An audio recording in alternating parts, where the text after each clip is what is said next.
एक गांव में हर व्यक्ति किसान था। उस गांव को किसानों का गांव कहा जाता था, क्योंकि उन लोगों को खेती के अलावा कुछ और नहीं आता था। गांव वाले ज्योतिषी को बहुत मानते थे। एक बार उनके गांव में जाने माने ज्योतिषी का आगमन हुआ। सभी गांव वाले उस ज्योतिषी के पास पहुंचे और गांव का भविष्य जानना चाहा। ज्योतिषी ने भविष्यवाणी करते हुए कहा कि अगले 10 साल तक इस गांव में बारिश नहीं होगी। पानी की एक बूंद के लिए गांव वाले तरस जाएंगे।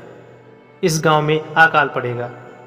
ज्योतिषी ने सभी गांव वालों से कहा कि यदि तुम सब अपना और अपने परिवार की जान बचाना चाहते हो तो इस गांव को खाली कर किसी दूसरे गांव में बसने के लिए चले जाओ।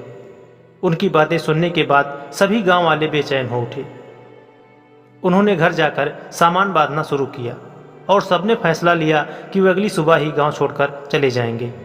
उस गांव में एक परिवार ऐसा था जो किसी ज्योतिषी और भविष्यवाणी पर कभी यकीन नहीं करता था। उस परिवार का मुखिया, जिसका नाम रामू था, उसने अपनी बीवी और बच्चों से कहा कि वे गांव छोड़कर नहीं जाएंगे और ये सब बेकार की बातें हैं। इतने साल तक सूखा पड़ ही नहीं सकता। जब गांव वालों को पता चला कि रामू उनके साथ नहीं चल रहा है, तब गांव के कुछ बुजुर्ग और बड़े व्यक्ति उसके पास पहुंचे और उसे गांव के साथ चलने के लिए कहा। लेकिन रामू अपनी ही जिद पर अड़ा रहा और उसने सभी गांव वालों के साथ जाने से इनकार कर दिया।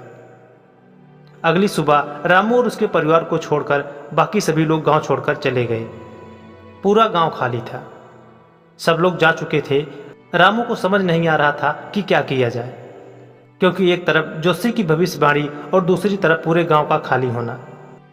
2-3 दिन के बाद रामू ने सोचा कि क्यों ना हल को लेकर खेत ही जोतता रहूं, क्योंकि जो काम है वह तो होता रहे। उसने खेत जोतना शुरू किया। पहले दिन निराश हताश होकर ही वह घर लौट आया और यही सिलसिला 3-4 दिन तक चलता रहा। हफ्ते बीत जाने के बाद एक दिन रामू अपने खेत पर हल जोतने पहुंचा। वह हल जोत ही रहा था कि एक छोटा सा बादल का टुकड़ा उसके खेत के ऊपर आकर देखने लगा कि पूरा गांव खाली होने के बाद यही एक किसान अपना खेत जोत रहा है, जबकि सारे लोग 10 साल तक बारिश नहीं होगी यह बात सोचकर गांव से चले गए हैं और चारों तरफ सूखा पड़ा हुआ है। उसने किसान से पूछा, अरे ओ किसान, क्या तुम बेवकूफ़ हो? सारे गांव वाले चले गए लेकिन तुम अकेले ही खेत जोत रहे हो। यह सुनकर किसान ने बादल से कहा, क्या आपको पता है कि मैं खेत क्यों जोत रहा हूं? इसके पीछे एक बड़ी वजह है। उसी वजह के कारण मैं काम कर रहा हूं। बादल ने पूछा, क्या वजह है?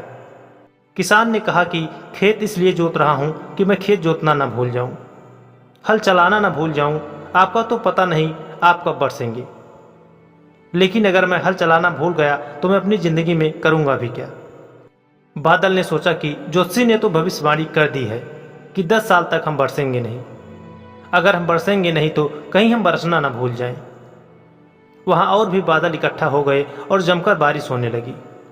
ये छोटी सी कहानी हमें अपनी लाइफ में एक बड़ी सी सीख देती है कि किस्मत या भाग हमेशा उसी का साथ देती है जो मेहनत करता है, जो मेहनत करने से पीछे नहीं हटता। आपको अपनी कहानी खुद ही लिखनी होती है, क्योंकि आप खुद ही अपनी लाइफ के हीरो होते हैं। तो ये कहानी आपको कैसी लगी, नीचे कमेंट बॉक्स में जाकर अपना कीमती कमेंट हमें लिखकर जरूर भेजें। वीडियो को लाइक और अपनों के साथ शेयर जरूर करें, जिससे यूट्यूब इस वीडियो को और लोगों के पास भी भेज सके, जिससे लोग मोटिवेट हों और जीवन में कुछ अच्छा करें। और चैनल पर नए हैं तो प्लीज़ चैनल को सब्सक्राइब करें और अपने आसपास स्वच्छता बनाए रखें। तो मिलते हैं ऐसी ही मोटिवेशनल और रोचक कहानी लेकर। तब तक के लिए नमस्कार, जय हिंद।